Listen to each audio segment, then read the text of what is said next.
Mes salutations, frères et sœurs. Salut, C'est Cell. c'est Sucre. Et bienvenue sur Bread House pour ce nouvel épisode. Ouais. Ouais. Donc aujourd'hui, on va parler du quartier. Ok, On va amen. parler du quartier de la banlieue. On va parler du terre-terre. On va parler Du du bâtiment. hood. On va parler de comment il y a quoi d'autre? Le Les checks. descente. Le checks. Ouais, on va parler de voilà du quartier quoi. Parce que voilà, on est des banlieusards. Beaucoup de chrétiens sont des banlieusards. Et puis voilà, il y a des aspects, je pense que quand on est banlieusard, il y a des choses qu'on vit, qu'on voit, et qui peuvent avoir des influences sur nous et sur notre foi. Et Hmm. puis même, puis voilà, on va discuter un peu de tout ça, là. Amen. Donc voilà, toi Sullivan, dis-moi, toi, est-ce que tu as grandi dans un quartier? Oui, vraiment. Pour ma part, moi, j'ai grandi à Évry, dans le quartier des Pyramides. Donc, c'est un endroit où il fait bon vivre. Non, véritablement, j'ai grandi dans cette ambiance-là où il y avait des rixes. Voilà, il y avait des descentes, des combats de rue entre plusieurs quartiers. Où, à un moment donné, il y avait comme on dit, une mixité culturelle. Un endroit où, en fin de compte, euh, tu es chez toi, tu descends, tu veux jouer au foot, tu rentres chez toi prendre de l'eau, et en fait, tu es coincé à la maison. Cette dimension où, en fin de compte, tu te fais des amis de plein de diversités, de plein de religions différentes. Hmm. Et à un moment donné, où si tu fais pas attention, la rue essaye de devenir ton deuxième parent et de t'emmener vers des choses qui ne sont pas la gloire de Dieu. Donc, oui, pour ma part, j'ai grandi au quartier. Et toi, alors, que peux-tu nous dire du quartier, Ouais, de bien ton sûr, enfance? pareil. Enfin, moi, personnellement, j'ai pas mal déménagé. Je suis pas du tout né en Île-de-France. Je suis né dans le 45, dans le Loiret, je tairai la ville. Mais ouais, ensuite, j'ai pas mal déménagé. Après, je suis venu en Île-de-France. J'avais quel âge? J'avais 6 ans. J'ai habité à Corbeil-Essonnes pendant quelques mois. Après, je suis allé à Vitry-sur-Seine. Vitry-sur-Seine, je crois que c'était l'adresse exacte, je m'en souviens. 6 avenue de la Commune de Paris, je crois que la cité c'était Capa, si je dis pas de bêtises. Je suis resté là-bas pendant 2 ans. Ensuite, je suis venu vivre à Évry, à Évry-Courcouronnes, du coup, là où je vis encore. Mais bien sûr, lorsque bientôt je quitterai cette ville. Donc Amen. Évry dans le 91 aux Pyramides. Donc ouais, on a vécu dans cette ambiance particulière qu'est le quartier. Donc oui, quand on parle de quartier, forcément, il y a des gens qui ont des clichés en tête, qui peuvent être vrais, mais qui peuvent être aussi faux. Mm. Donc oui, on vit tous ensemble, les uns sur les autres. Il y a une certaine communautarité. C'est bien communautarité. Oui, certains multiculturalisme, pas mal de religions, même si je pense qu'il y en a une qui est à la tête. Je pense qu'on en discutera au cours de la vidéo. Des amitiés, des inimitiés, des bagarres, des histoires, Mm. beaucoup de choses, beaucoup de délits, de crimes parfois aussi, même si ça arrive un peu partout, mais je pense qu'au quartier, il y a pas mal de violence aussi, on Ah va pas oui, se mentir. il y a beaucoup d'esprit de violence. La drogue, les choses comme ça. Bon, personnellement, on l'a pas vécu, mais on a vécu dans cet environnement-là. Donc oui, ça forge, ça permet aussi de mettre du plomb dans le crâne pour les plus intelligents. Et puis voilà. Mm. Donc, Ben, c'est vrai que c'est un endroit où c'est une terre propice à évangéliser, mais c'est une terre aussi que le diable s'amuse à garder sous son autorité. ah C'est- oui, quand on parle de quartier, véritablement, c'est une vraie entité, je pense, une vraie entité spirituelle, un esprit voilà, qui demeure dans les banlieues, C'est ça. qui retient les âmes. Parfois, tu sais, nous, on aimait bien répéter qu'on voulait partir d'Evry. C'est vrai. On voulait partir parce qu'on a fait le tour. Mais parfois, t'as des gens, ils sont là de père en fils. La personne, elle est née dans cette ville. Mm. Elle est allée à l'école dans cette ville. Elle s'est mariée dans cette ville. Elle a ses enfants dans cette ville. Mais frère, au bout d'un moment, tu vas pas te faire enterrer dans cette ville. Tu vois, ça montre vraiment qu'on dirait qu'il y a un truc. Bien Et c'est sûr. toujours et parfois, la personne a juste déménagé, juste allé dans le bâtiment, juste derrière celui. C'est Et vrai. tu te dis, mais frère, t'as vécu par exemple aux pyramides toute ta vie. C'est ça. T'as pas l'impression que. Moi, en fait, c'est vraiment spirituel parce que pour ma part, je sais qu'on a un ami en commun dont je tairai le nom, qui en fin de Je compte, vois pas c'est qui. t'inquiète pas, tu Ok, découvriras déjà l'esprit de je crois. qui a en fin de compte, je crois, n'a jamais pratiquement quitté la ville. C'est soit la ville Paris et la ville qui a même à un moment donné l'ennemi, mais c'est des pensées bizarres dans des gens de banlieue je où vois on pas. veut être limite le plus reconnu du quartier. C'est mon terrain, c'est Ouais, mon territoire. On se bat parfois pour un bout de béton qui nous appartient même Mais pas. ça, c'est une dinguerie, ça. Parfois, il y a beaucoup d'esprit de violence, d'ego, d'orgueil. De la réputation. Exactement. Tu dois pas être un bouffon comme il. C'est ça. Ouais. Une mini-société dans la société où certaines parfois, l'ennemi veut mettre dans la tête de certaines personnes qu'on puisse être à la tête de cette mini-société qui, en fin de compte, n'est fondée sur rien, si ce n'est que la violence, le mensonge et parfois même le meurtre. Ouais, parfois on se fait la guerre entre nous, comme tu disais, pour des morceaux de terre, des morceaux de béton, des bâtiments qui sont parfois délabrés, tagués, où on fait pipi dans l'ascenseur et dans les escaliers. Ça, on l'a beaucoup connu, je pense, pour ceux qui viennent de banlieue, où les gens ne savent pas forcément respecter les bâtiments. Et les gens se battent pour ça. C'est vrai. Pour ça. Pourquoi? Oui, parce que je suis un gars de tel quartier, ouais, nous on se laisse pas faire et tout, mais pourquoi? C'est vrai. Pourquoi? Et moi, je te dirais, mon frère, est-ce que tu as un témoignage de ce que tu as vécu en dehors, bien sûr, tu ne dépends de Christ, mais ce que tu as vécu dans le quartier, ce que le quartier t'a amené à faire et qui n'est pas la gloire de Dieu, je veux dire, un témoignage de ce que le quartier t'a influencé, une influence que le quartier a pu avoir sur toi. Tu vois. Il y a prescription, non, je rigole. Non, Oh là honnêtement, là là là. non, honnêtement, moi j'ai toujours été plus ou moins en Christ, hein, donc Amen. j'étais C'est pas vrai. forcément touché par ces choses-là. Et puis comme on disait, moi j'étais un Renoir distingué, hein, tu connais. Non, j'étais pas dans les mêmes délires que les gens. J'ai toujours su Te préserver. évoluer dans des sphères différentes, me préserver et tout. Et c'est pas facile parfois parce que forcément t'es dans un quartier. Quand tu sors, franchement, il y a les copains du quartier avec qui tu peux traîner parfois.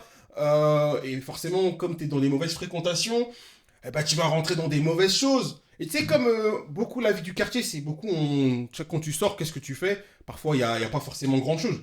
Et quand je dis ça, c'est pas pour se victimiser, pour dire, oh, à Évry, aux pyramides, il n'y a rien, tu vois. Non, parce que oui, tu peux faire il y a pas mal, il y a des activités qui sont mises en place, tu vois. Bien Mais sûr. forcément, comme tu es dans le quartier.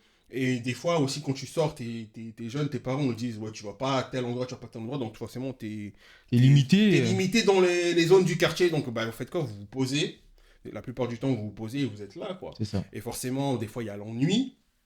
Quand il y a l'ennui, vous cherchez des occupations, et comme vous êtes en bande, parfois, il y a des mauvaises idées qui viennent dans la tête, et il y en a pas un plus intelligent que les autres pour dire non, on fait pas, tu vois. On dirait, ils sont tous... ils veulent tous sauter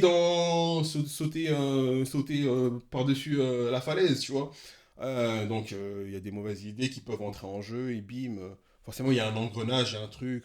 Où il y a un grand qui passe, il dit ah, vous habitez dans le quartier, ouais, et tout. Ah, si vous voulez faire de l'argent. Oh là là, tu Seigneur. vois, ce genre de choses, C'est tu vrai.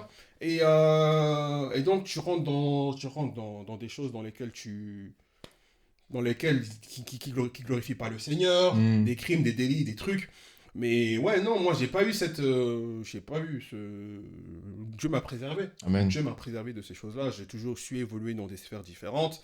M'entourer de certains amis qui étaient dans les mêmes délires que moi, et nous tous, on n'était pas dans le délire de ce genre de personnes, tu vois. C'est vrai. Donc toi, je sais que tu as des choses à raconter, donc vas-y, je te retourne la question. Et je pense, quelle histoire tu vas raconter, parce que... Seigneur. Vraiment, ça pour dire... Non, vraiment, le quartier, c'est très spirituel.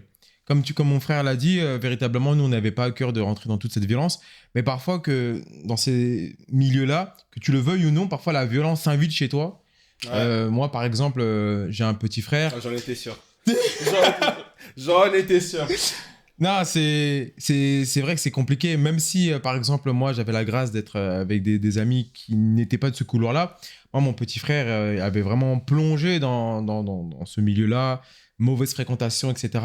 Et donc, ça fait qu'à un moment donné, en plus, quand tu n'es pas en Christ et que tu n'arrives même pas à dominer tes émotions, il y a beaucoup de choses où dès que ça touche un point sensible, tu vois rouge. Moi, je sais que le Seigneur m'a préservé, mon merci Seigneur. Mais il m'est arrivé quelque chose de parfois, en fait, petite anecdote, j'avais chez moi acheté une Xbox. Voilà, à l'époque, j'avais réussi à avoir un peu d'argent, j'avais acheté une Xbox pour jouer dans notre chambre. Et il y avait un jeune du quartier qui avait fait semblant d'être ami avec mon frère et qui était venu chez moi, chez notre mère, et avait repéré ma Xbox. Et un jour, cette personne-là est venue toquer à la porte, il est tombé sur ma mère. Et il a dit à ma mère, oui, bonjour, je suis l'ami de votre fils, etc. etc. Voilà, est-ce que je pourrais le voir, s'il vous plaît. Donc ma mère a dit bien évidemment, elle a appelé mon frère qui est venu à la porte, et mon frère s'est rendu compte que la personne qui était à la porte, c'était pas du tout son ami en fait. Et en fait, cette personne-là a braqué une arme directement à mon frère. Donc ma mère, elle a dû sûrement retourner au salon ou à la cuisine, et mon frère se retrouve braqué avec une arme. Cette personne en question dit, oui, je sais que tu as une console, donne-la moi. Et donc, ben, du coup, mon frère a donné du coup, ma console à cette personne-là, et cette personne est partie, etc.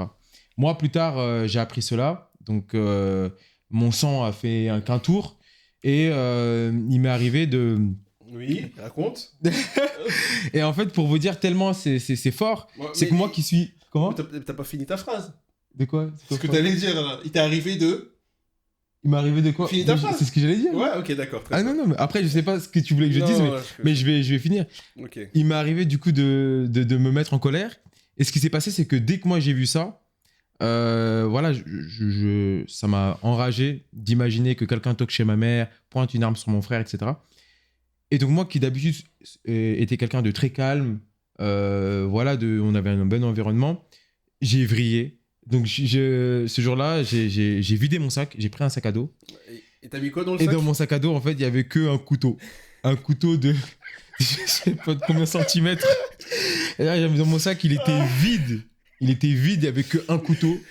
Et toute la journée, j'ai cherché cette personne dans le quartier. On était carrément, on était trois. Je crois qu'il y avait toi, moi, Irving. C'est ça, il y avait toi, Erwin, et on allait dans... Non, il n'y avait pas Marc, je crois. Et on était en train de chercher. Bon, nous, forcément, on l'accompagne. Et bon, on cherchait le gars qui...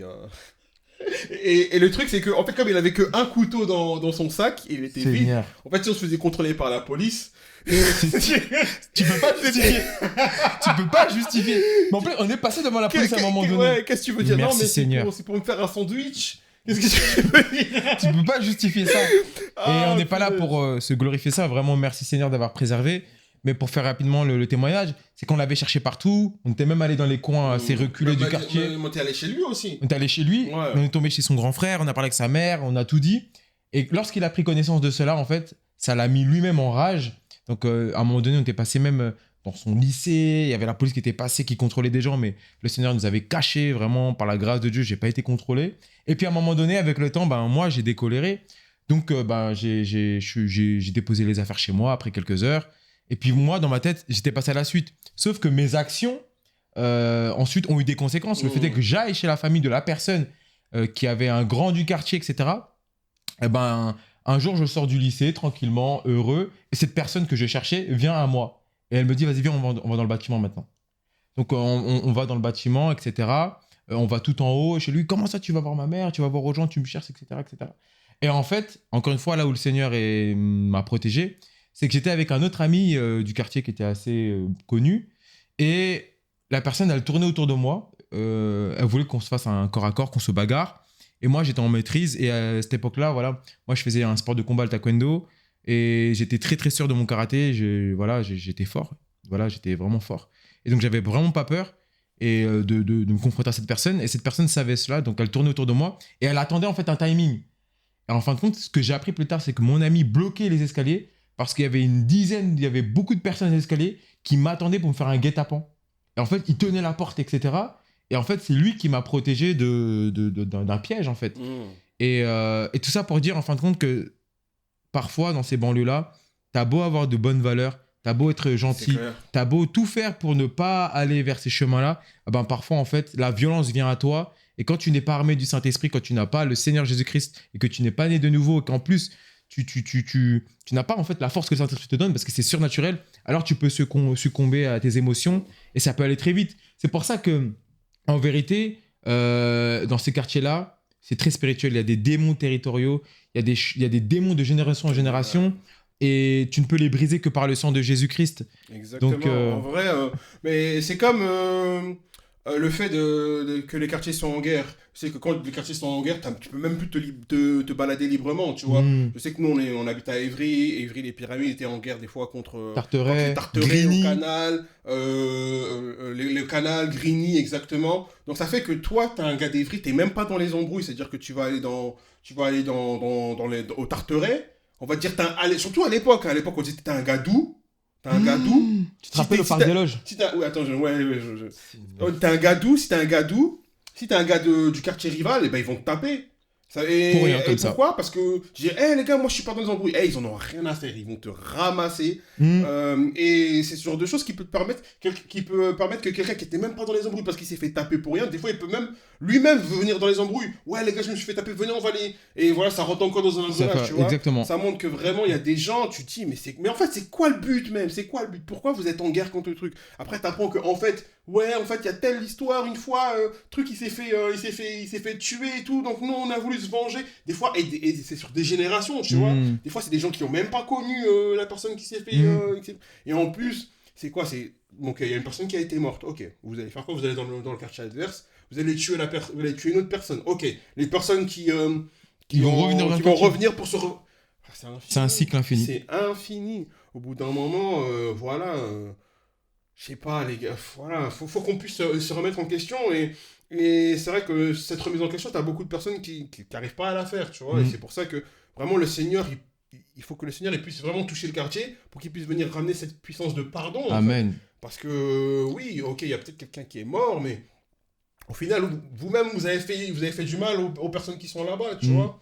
Et puis non, voilà, il faut que le Seigneur il puisse vraiment toucher les quartiers de France parce que mine de rien, ils en ont vraiment besoin. Bien sûr. C'est des terres qui, en fait, ne recherchent qu'une semence. Et parfois, si nous, les enfants de Dieu, on ne va pas évangéliser, prêcher la bonne nouvelle dans ces quartiers-là, c'est l'ennemi qui va vouloir semer une semence là-dedans et qui va la semer de génération en génération dans les familles.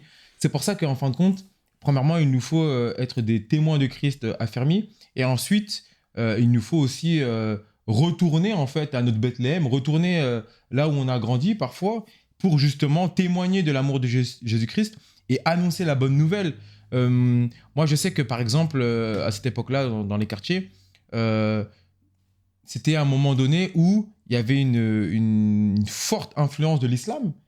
Parfois, mais disons-le, franchement, les quartiers français sont des terres où l'islam règne, disons-le. Bien sûr. Parce qu'en vrai, tu sais pourquoi je pense que, déjà, de manière générale, la plupart des personnes qui sont dehors, même des fois à pas d'heure, c'est parce que parfois les parents, il y a peut-être une négligence familiale ou un manque d'amour dans la famille, ou peut-être que maman et mère solo, elles travaillent. Forcément, comme elles travaillent, les enfants ils sont seuls à la maison et ils sortent. Franchement, en tout cas, il y a un manque de quelque chose, tu vois. En tout cas, un manque de, je pense, au niveau des parents surtout. Et ce manque-là, la plupart du temps, les gens, ils vont le rechercher au travers des amis, des trucs, donc forcément, quand ils sortent, voilà, ils traînent avec des gens dans le quartier et ils vont chercher l'amour qu'ils n'ont pas à la maison dehors. Et la plupart du temps aussi, des fois, tu as une personne qui a parfois aussi comme il y a pas comme je dis, il y a pas cette figure paternelle à la maison, ils vont rechercher la figure paternelle dans les amis qui sont dehors. Donc un grand du quartier qui va avoir cette stature-là, oui, qui va considérer de manière consciente ou inconsciente comme un grand frère, un père, un truc là, et cette personne-là, elle est forcément, elle peut être aussi dans les embrouilles, dans les trucs, dans les nanas, et c'est cette personne qui va le guider, qui va le diriger dans ces choses-là. Donc moi je pense que la plupart du temps, le quartier, ce qui se passe dans le quartier prend origine dans le foyer. Amen, et justement, pour lier ça à l'islam, je pense que comme il y a cette désaffection dans la famille, et que les gens vont chercher ça dehors, dehors avec leurs amis aussi. On va pas se mentir, les quartiers, les banlieues, en tout cas les banlieues françaises, je pense que la plupart des banlieues, c'est là où se concentrent beaucoup les minorités ethniques, surtout d'Afrique, hein, Bien sûr. les Noirs et les Arabes, disons-le. Et bon, c'est beaucoup de Noirs, beaucoup d'Arabes. Et si c'est des Arabes, forcément, ils seront, enfin des Noirs aussi, il y a aussi des Noirs, ils seront beaucoup musulmans aussi.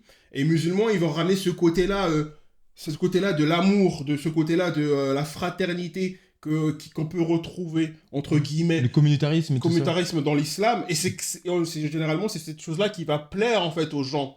Ils vont dire, Mm. ah oui, je vois qu'il y a ce côté-là. Que je retrouve pas à Que la je retrouve maison, pas à je la le retrouve à la maison. Et c'est rue. comme ça en fait qu'ils rentrent. Et pour Mm. beaucoup, malheureusement, oui, il y a peut-être ce côté communautaire, mais quand tu regardes, frère, quand tu es dans le quartier, je suis désolé, tu vois, c'est des gens qui se prétendent musulmans, par exemple, et qui sont dans les embrouilles, qui sont dans Mm. la drogue, qui sont dans des trucs. C'est vrai. Et du coup, ça ramène aussi ce côté-là, tu vois. Mm. Et Non, c'est... je pense que c'est aussi Parce que- une des raisons pour laquelle en France, dans les quartiers, il y a beaucoup l'islam qui règne. C'est vrai. Moi, je trouve que c'est très intéressant parce que, maintenant, avec mûre réflexion, je constate que dans les quartiers, généralement, c'est quoi? C'est pas un individu, mais c'est toujours un groupe ou une Mm. communauté. Il est très rare de voir dans un quartier quelqu'un qui est tout seul. Soit il est toujours affilié à un Un groupe groupe, ouais. ou à un mouvement ou quelque chose. Euh, Et donc, je remarque que ce mouvement s'influence, s'auto-influence. Et parfois, il suffit juste de gagner une personne et tout le groupe devient de la même influence. Parce qu'il n'y a aucune personne qui est capable de donner une bonne parole aux autres, en fait. C'est ça. En fait, tout le monde s'imite. C'est-à-dire que, par exemple, moi, je remarque qu'il y a une personne qui va être musulmane, par exemple. Les gens sont, on va dire, catholiques ou chrétiens de famille, mais pas pratiquants, qui sont juste là, ils n'ont pas de croyance ou religion. Il y a une personne qui va venir et qui va dire moi, je suis musulman, à telle heure, je vais à la mosquée, venez avec moi. Eh ben, vu que du coup, le groupe va vouloir toujours rester ensemble, Mm. alors il y en a qui se convertissent simplement par mimétisme, pour imiter simplement. Et c'est pour ça qu'à un moment donné, on disait que c'était un effet de mode. Il y avait des grands du quartier qui disaient que voilà, il y a certaines personnes se convertissent sans même savoir pourquoi. Parce qu'il y en a qui veulent sortir avec certaines maghrébines, ou parfois on dit on dit des beurrettes à hell. C'est voilà, c'est parfois des gens d'Afrique noire ou même de toute origine qui se convertissent simplement pour avoir accès à la prétendante, à la fille. Et donc, ça fait que dans ces banlieues-là, parfois, il y a beaucoup de effets de mode, on imite, on y va tous ensemble, allez, let's go. Ouais. Alors que si, par exemple, enfant de Dieu, on va annoncer l'évangile, ah ben, juste parce qu'on parle à une personne, parfois c'est tout un groupe qui vient à Christ. Et c'est pour ça que je pense que c'est une terre propice à aller évangéliser, mais parfois, c'est une terre aussi qui peut faire peur parce que c'est une terre où tu es obligé d'être confronté à l'islam. Ouais. Et parfois, il y a des enfants de Dieu qui, ça leur dérange pas d'aller annoncer l'évangile à des athées, à qu'importe. Mais dès qu'on est confronté à un musulman qui connaît du coup ou qui a foi, Qui pense en- connaître aussi, voilà, qui pense connaître ou qui a simplement est fier de revendiquer sa foi en Allah, eh ben, du coup, des chrétiens n'osent pas et fuient du coup de prêcher l'évangile alors qu'on doit prêcher à tout le monde. Ouais, mais oui, je sais que c'est pas mal compliqué aussi de se confronter aux musulmans quand on évangélise, et surtout dans un quartier. Donc, ouais, franchement, faut vraiment être revêtu du Saint-Esprit, Mmh. parce qu'ils vont très vite vouloir rentrer dans les débats, et on sait que les débats, la plupart du temps, ça fait pas forcément avancer la cause, dans le sens où le but, c'est de gagner leur âme.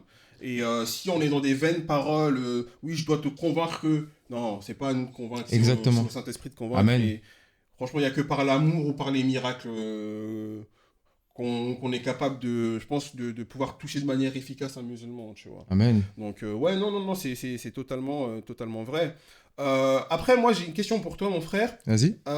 Si un chrétien qui était dans les choses de quartier, vraiment dans les rixes, dans la drogue, dans les nanana, il se convertit du coup. Il se convertit, il rencontre le Seigneur, mais il est toujours ami avec voilà, les membres de son groupe, de son crew, de son nanana, qui sont toujours dans les choses du monde. Toi, qu'est-ce que Mhm. t'en penses de cette situation?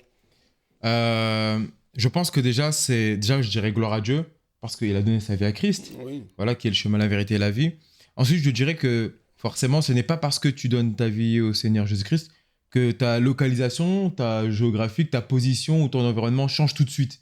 Par contre, je dirais qu'il faut faire attention, il faut vraiment s'affermir dans la parole de Dieu et même avoir une communion fraternelle pour avoir peut-être même de nouveaux amis en Christ, parce que les gens du monde, premièrement, c'est comme si tu étais la lumière dans les ténèbres, le diable va les utiliser pour encore plus t'attaquer et te ramener dans le monde, pour te ramener dans cette violence-là, te mettre dans des situations que tu ne maîtrises pas, parce que peut-être que tu peux, si tu restes toujours avec eux, à un moment donné, même si tu restes en sainteté, tu restes toujours christocentré, ah ben, et les conséquences de leurs actes vont venir s'étaler sur toi.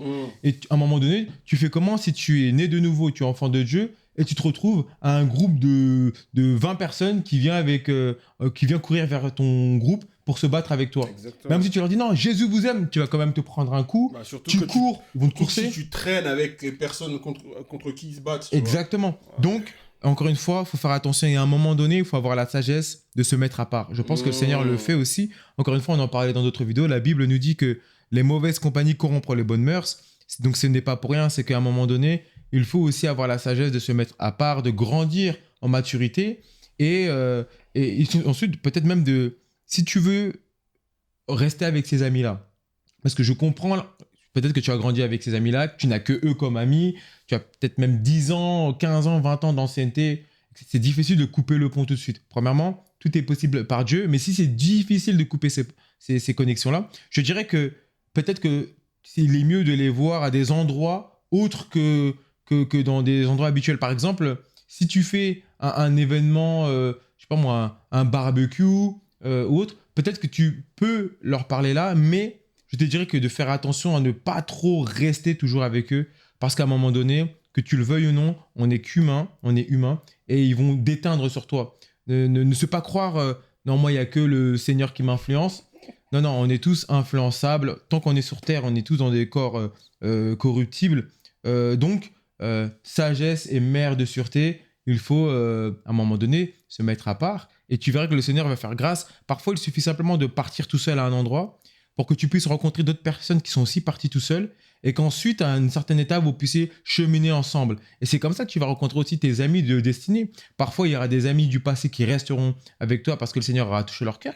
Et parfois, sur le chemin que tu vas entreprendre en Christ, tu vas rencontrer d'autres frères et sœurs qui vont devenir aussi des amis et vous allez cheminer ensemble vers la croix. Donc moi, je pense qu'il faut faire très attention quand même. Bah ouais, non, mais c'est totalement ça. Surtout si les personnes sont dans la violence, ils sont dans la drogue, tu sais, vraiment... Si c'est à la limite, c'est juste des gens qui vivent dans le quartier comme toi, moi, il n'y a pas de souci, tu vois, tu peux continuer à être ami dans toi. Mais si ces personnes-là sont d'une mauvaise influence pour toi et qui sont capables de te ramener dans les choses, les choses que tu as quittées avant, surtout des choses très, très, très, très violentes, non, non, non, moi, j'ai pas honte de dire qu'il faut être radical. Bien pour sûr. ton salut, je suis désolé, tes amis, faut couper contact.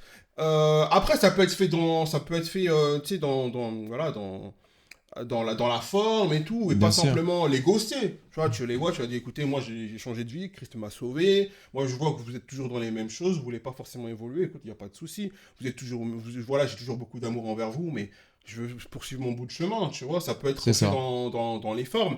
Mais surtout, faut pas se dire que oui, je vais rester ami avec eux parce que je vais les convertir déjà. Je suis désolé, hein, surtout si t'es nouveau converti, t'es pas assez fort dans ta foi, t'es pas assez affermi, c'est très facile, je pense, de te ramener dans les mauvaises choses.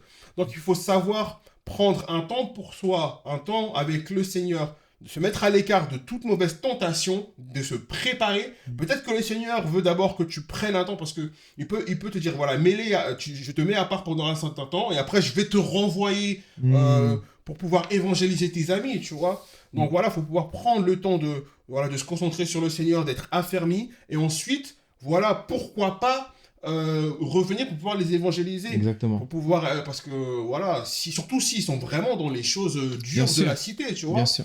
Et puis non, c'est comme par exemple, il y a Booba qui dit, voilà, c'est pas le quartier qui me quitte, C'est moi, je quitte le quartier, tu Mm. vois. Pour pouvoir quitter le quartier, il faut déjà aussi que ça se fasse dans la tête. Parce que C'est vrai. on peut le quitter, tu vois, de manière physique, Mm. il faut qu'on le quitte aussi de manière spirituelle, de notre propre volonté, dans notre propre pensée. Parce que comme on dit que le quartier, c'est un esprit, et ça influence notre âme, notre pensée et notre esprit, tu vois. Notre âme, Mm. c'est quoi âme, corps et esprit, pardon.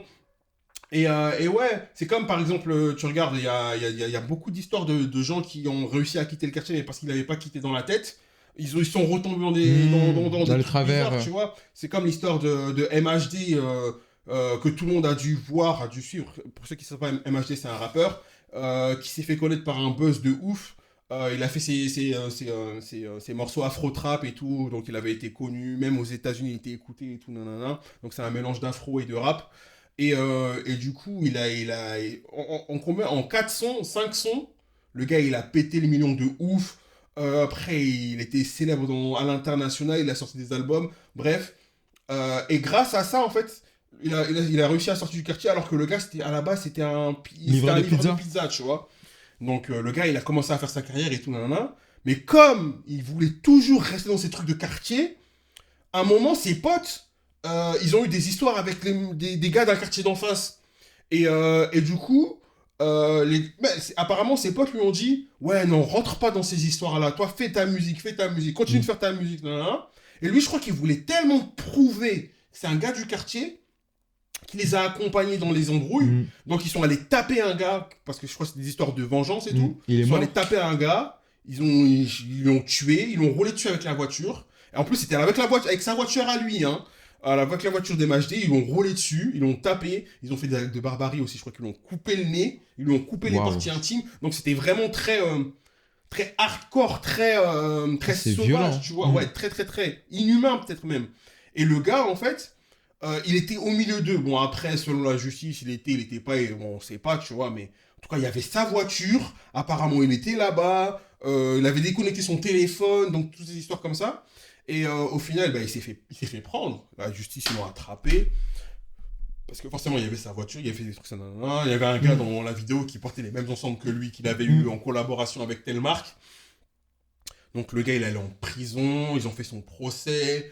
Je crois qu'il avait écopé d'une vingtaine d'années de prison pour meurtre avec barbarie et Tout tout. ça parce que dans la tête, il avait pas quitté le quartier. Exactement. Et bon, là, il va faire appel et tout. Bref, tout ça pour dire que, en fait, il faut qu'on puisse aussi être capable de se détacher du quartier. Parce que si on n'est pas capable de ça, en fait, on peut rentrer en fait dans des histoires avec lesquelles on était censé avoir terminé, alors que non, tu vois. Mm. Donc ouais, non, il faut qu'on puisse savoir faire la part des choses Bien et se sûr. détacher aussi de ces choses-là. Parce que Par exemple, si il y a un frère ou une sœur qui vit dans un quartier, qui est seul avec sa foi, sa foi en Christ, et que maintenant parce que par exemple, elle est dans une famille musulmane ou dans une autre religion, qu'est-ce que tu pourrais lui donner comme conseil dans cette situation-là? Elle est seule, limite, personne n'est au courant. ah bah après c'est famille musulmane et seul chez toi qui est chrétien, ça c'est pas pareil. C'est Non, dans une différent. famille, pas tout seul, mais qui est en famille. Oui, mais ce que je veux Ok. dire c'est que il y a le cas de l'islam et il y a les autres, tu vois. Ok. Parce que c'est pas le même environnement. Je Hmm. sais que le cadre de l'islam, dans l'islam, par exemple, il y a beaucoup de pression familiale par rapport à la Hmm. religion. Bon, certains diront non, mais bon, on a beaucoup de témoignages qui en attestent. Donc, c'est un peu compliqué pour une personne qui est chrétienne dans une famille de musulmans, tu vois.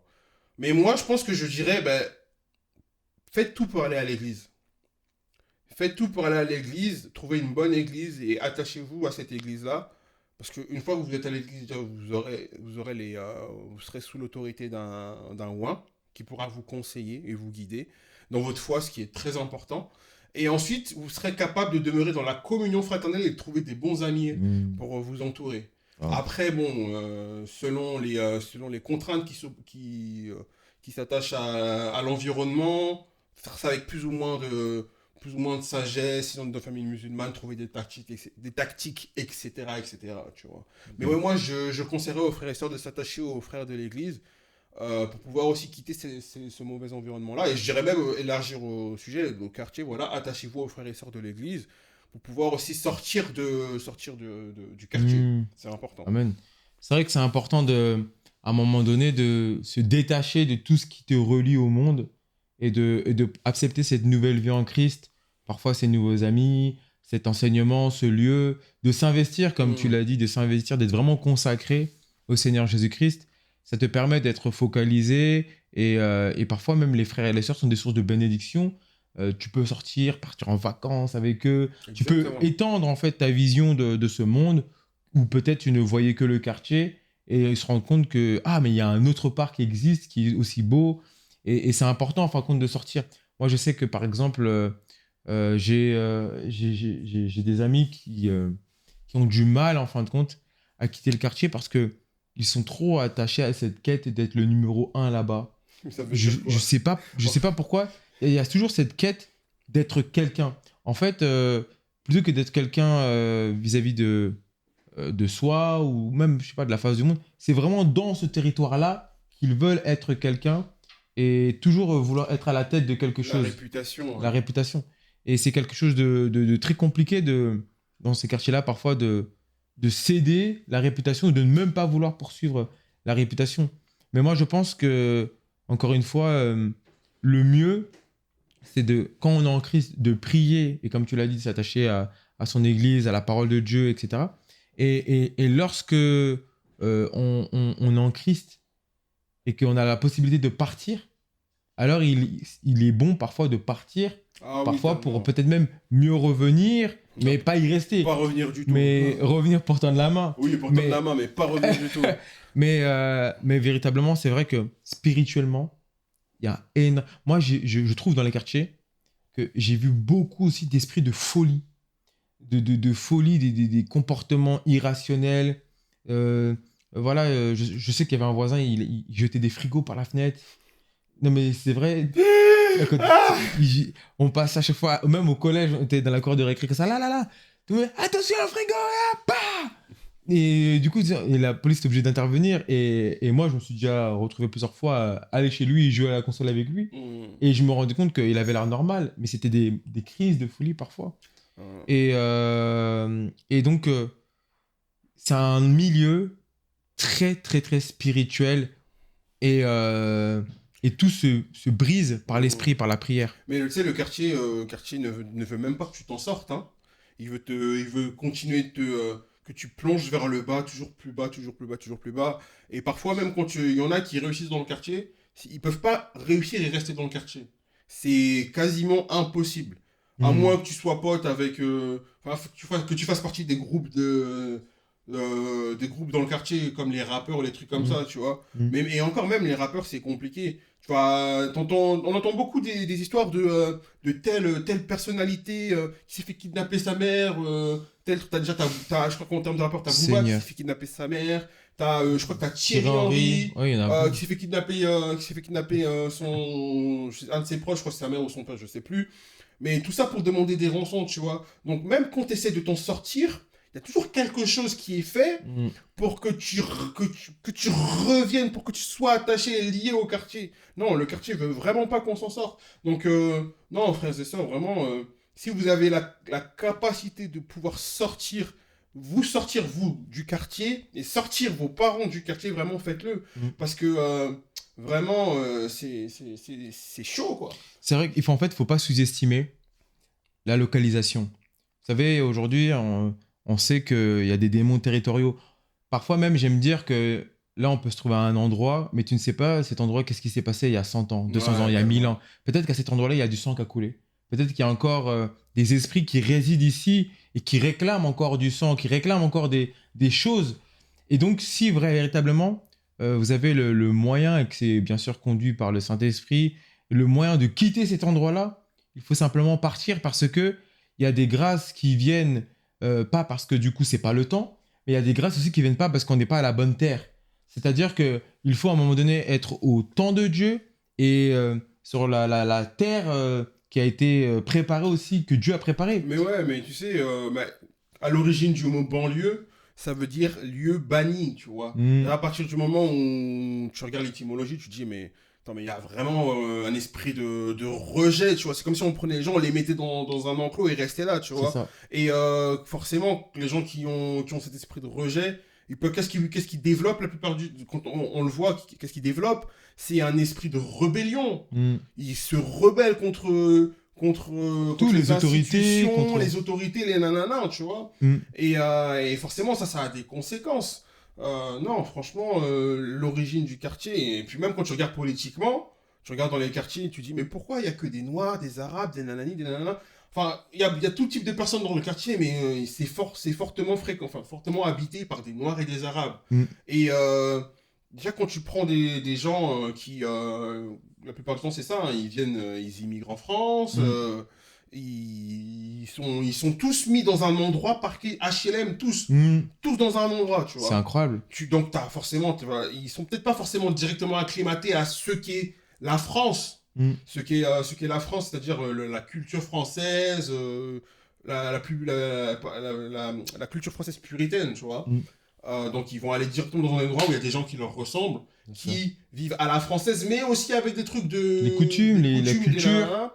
Donc Bien sûr. il va se développer un esprit de communautarisme, tu vois. C'est ça. Communautarisme. Peut-être que même il va y avoir une perte d'identité pour les personnes qui vont naître dans ces lieux-là, parce que forcément ils sont en France, Mm. mais ils sont peut-être pas forcément dans les endroits en contact avec le français souche. Donc ils sont en contact avec des gens qui sont venus de leur pays, qui ont un côté français, mais qui ont beaucoup aussi de leur culture. Donc peut-être et eux, ils connaissent pas là, forcément correctement leur pays parce ils ont grandi en France. On peut dire ce qu'on veut, peut-être qu'on a nos origines, mais on est clairement français Mm. on est clairement français voilà, dans notre éducation, dans notre truc. Donc il y a beaucoup de France. Donc il y aura peut-être cette perte d'identité là, mais finalement qu'est-ce que je suis? Est-ce que je suis français? Je suis pas français? Parce que Mm. tu vois, et peut-être que cette perte d'identité là, ça peut créer des conséquences sur voilà sur ce que je suis, sur la confiance en Mm. soi, sur le fait de voilà de faire confiance aux autorités. Ça peut avoir Mm. beaucoup de conséquences, tu Bien vois. sûr. Non, c'est vrai. Moi, il y a un truc que je remarque, en fait, c'est que ce paradoxe, c'est que dans les banlieues, par exemple, je trouve qu'il y a énormément de talent et de richesse. Mais oui. C'est un endroit où, en fait, tu te rends compte qu'il y a des sources de créativité, des sources de réflexion. Il y a des choses vraiment, des vraies grâces. Et d'ailleurs, Mm. je Vas-y. juste te couper quelques secondes. On parle d'un aspect du quartier là. C'est pas pour dire que le quartier c'est mauvais, le quartier c'est pas Bien bien. sûr. Parce que forcément, je dirais peut-être en termes de statistiques, c'est qu'une minorité visible, Mm. qui fait beaucoup de bruit, qui est dans les C'est rixes, ça. les bagarres. La plupart des gens qui sont dans le quartier sont des gens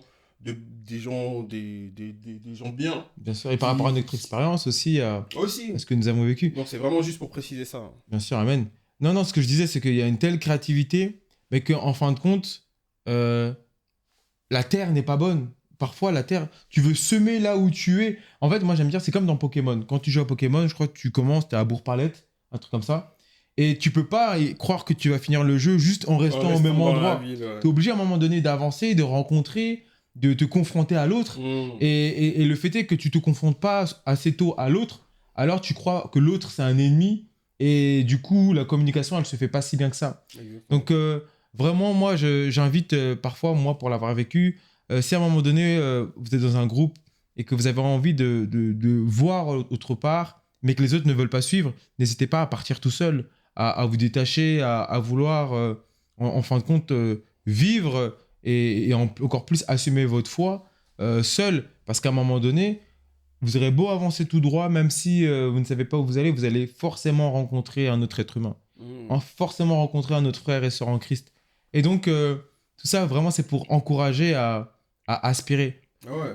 Mais tu sais pourquoi dans les quartiers, justement, il y a beaucoup de talents et beaucoup de sportifs de talents, de trucs qui sont là.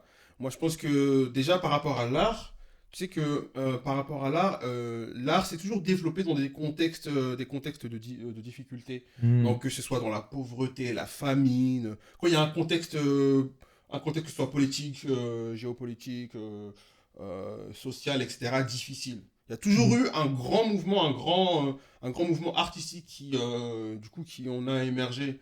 Et les banlieues, on peut dire ce qu'on veut, voilà, c'est quand même un milieu assez difficile Mm. socialement, tu vois. Mm. Et après, je pense qu'il y a aussi le fait de la niaque, l'envie De de s'en s'en sortir. sortir, qui fait que voilà, les gens misent tout sur le peu qu'ils ont. Tu vois. Peut-être si Mm. c'est un gars, il fait de la peinture, il a envie de miser sur sa peinture, il a envie de s'en sortir, il a envie que sa famille mise bien, Bien sûr. eh ben, il va tout miser dans la peinture. Ou si c'est les clichés, hein, le rap, même si c'est fait parfois pour de mauvaises raisons. Le football aussi pour faire sortir les parents de la misère et tout. Mm. Donc ouais, c'est beaucoup cette source de motivation qui fait que au quartier, on remarque qu'il y a beaucoup de... C'est un vrai vivier, tu vois. Mm. Non, non, c'est. Moi, en fin de compte, le fait d'en parler, ça m'a vraiment donné l'amour encore pour le quartier, de me dire qu'il y a tellement d'âmes à ramener à Christ. En fait, on se rend pas compte, mais en fait, il y a tellement d'âmes et de cœurs brisés. Mm. En fait, moi, en fait, ce qui est triste aussi, c'est que quand tu vis dans ces milieux-là, parfois, tu deviens de plus en plus insensible. Tu es tellement confronté à une certaine violence, à certaines choses, en fin de compte, que ça devient une sorte de normalité. Et donc, parfois, tu as ce cœur qui est un peu froid, alors que tu devrais avoir plus de compassion. C'est des choses comme ça, des semences qui viennent parfois et qu'il faut chasser. Mais en Chercher. vrai, mais des fois même. Des fois, en fait, c'est même pas forcément fait exprès. Des fois, même toi, t'es dans un milieu t'es dans un milieu compliqué. Tu vois, chez toi, c'est délabré. Hmm, Ton quotidien, c'est compliqué. Des fois, la maman, pour acheter de la nourriture, c'est compliqué.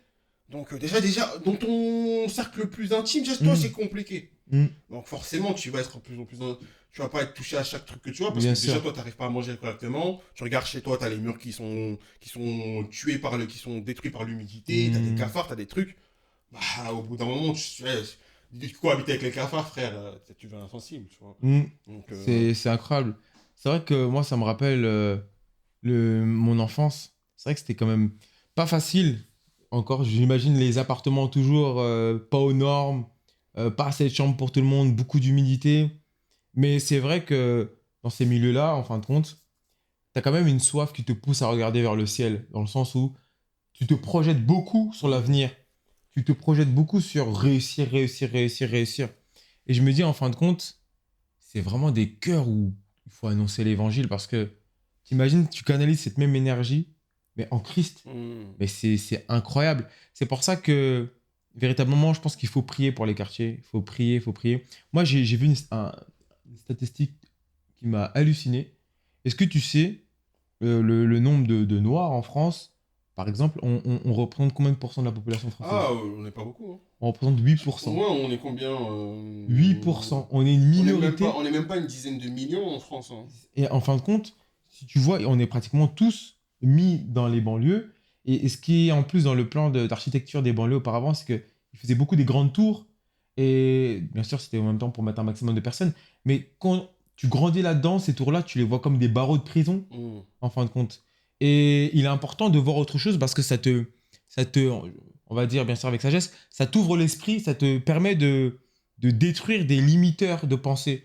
Parfois dans les banlieues, il y a beaucoup de pensées limitantes, en fait.